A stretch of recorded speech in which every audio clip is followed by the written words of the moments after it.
SIFTER.com.au.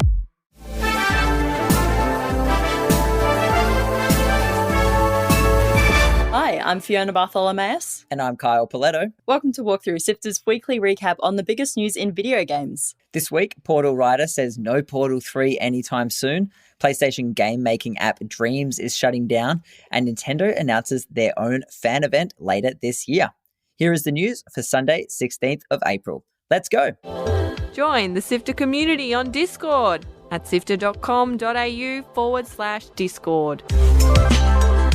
Despite the success of the original Portal game and its 2011 sequel, a third installment in Valve's popular puzzle series may not be in the cards, according to one of the franchise's main writers. Writer Erik Wolpaw explained that Valve's flat structure requires projects to be voluntary and have enough interested team members to warrant their development. The real reason is in a flat structure like Valve, there is a opportunity cost to doing anything. And whatever is going on at Valve right now requires the dedication and participation of the people working on it, and it's voluntary. So to some extent, I would like to make a Portal 3, but I understand that other than the fact that I'm largely joking when I say it, just to give Valve some people I work with some crap, it is to really go out and advocate for something like that. Could it be destructive? Just in the sense that you don't want to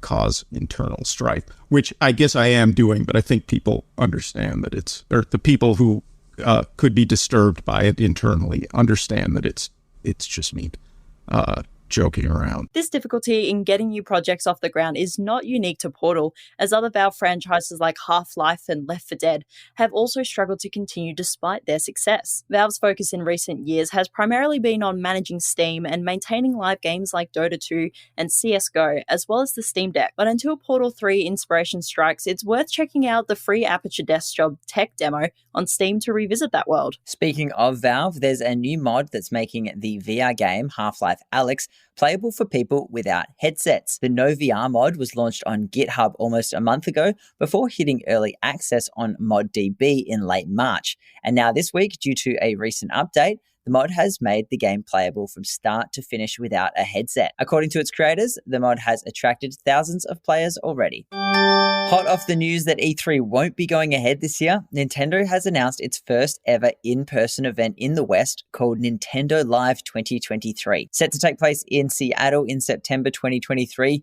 the event offers attendees an immersive experience of gameplay, live stage performance, gaming tournaments, and photo opportunities. As a Nintendo fan, I'm so excited for this, and hey, it would be the perfect opportunity to announce a Switch too.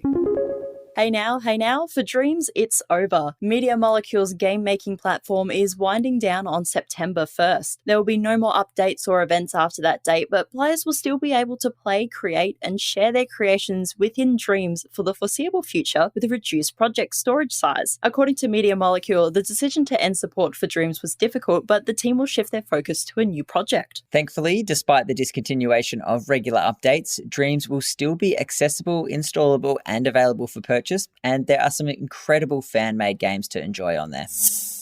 Earlier this year, we got a Dead Space remake, much to people's excitement. Well, Dead Space fans can now enjoy a fan-made retro tribute to the beloved original game. Created by Australian game developer Fraser Brumley, Dead Space Demake plays like a PlayStation 1 game and looks like one too, with very blocky art style and limited textures.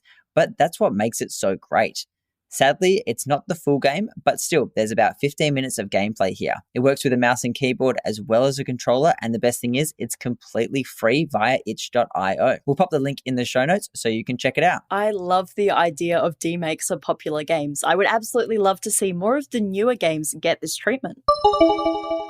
Suicide Squad Kill the Justice League has been hit with another delay, with developers Rocksteady now pushing it back to the 2nd of February 2024, almost a year from its previous launch date. Announced via Twitter, the team said they needed more time to work on ensuring the best quality experience for players. After a gameplay showcase in February, there was a lot of backlash around the use of microtransactions, battle pass elements, and requiring an always online connection, even in single player mode, and it's thought that this has contributed to the delay. But the company has not given given any other reason in the announcement besides making the best quality experience. What an absolute mess. Who knows if the microtransactions, battle pass, and live service elements will be in the game when it eventually releases next year, but we'll keep you updated as the story progresses.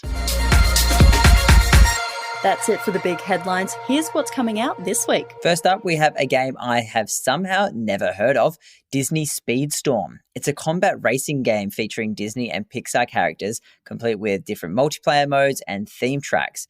It's basically Mario Kart, but with Disney and Pixar. Grab it on all platforms on April 18th. God of Rock is out this week, the rhythm-based fighting game where you play as legendary musicians battling for supremacy. Choose from 12 unique fighters and engage in 1v1 matches. Use beat-driven attacks to dominate your opponents. God of Rock is out on all platforms on April 18th. Minecraft Legends arrives this week, bringing action strategy gameplay to the Minecraft universe. With both cooperative and competitive multiplayer, you'll defend the overworld from a piglin invasion. Out on all platforms this Tuesday. Advanced Warfare's 1 and 2 Reboot Camp, a remake of the classic turn-based strategy games, launches on the Switch this week. Command the Orange Star Army to defend your homeland in the story campaigns or battle in local and online multiplayer with the Versus mode, out on April 21st. After more than a decade since the first game released, Dead Island 2 is finally here. Experience intense combat as you fight to survive in a zombie-riddled California. Dead Island 2 is out on PlayStation, Xbox, and PC this Thursday. Articles to read, Videos to watch. and podcasts to listen to. SIFTER.com.au. This has been Walkthrough by SIFTER. My name is Kyle Paletto. And my name is Fiona Bartholomeus. Thank you so much for listening. We know you love our podcast, so why not become a monthly backer on Ko-Fi? Your support lets us keep making our show, so why not show the love and sign up to be a monthly backer? It's easy. Just head to sifter.com.au/support, where support starts from just $1 a month. That address again is sifter.com.au/support. SIFTER is produced by myself, Fiona Bartholomeus, Daniel Ang, and Adam Christou. Mishlo is senior producer who edited this episode, and Gianni Di Giovanni is our executive producer. Thanks to Brian Fairbanks from Salty Dog Sounds for composing the Walkthrough theme tune, and thanks to both Audio Technica Australia and Omni Studio for their support of SIFTER's 3 podcasts. Thanks again for listening. We'll be back with more news next Sunday.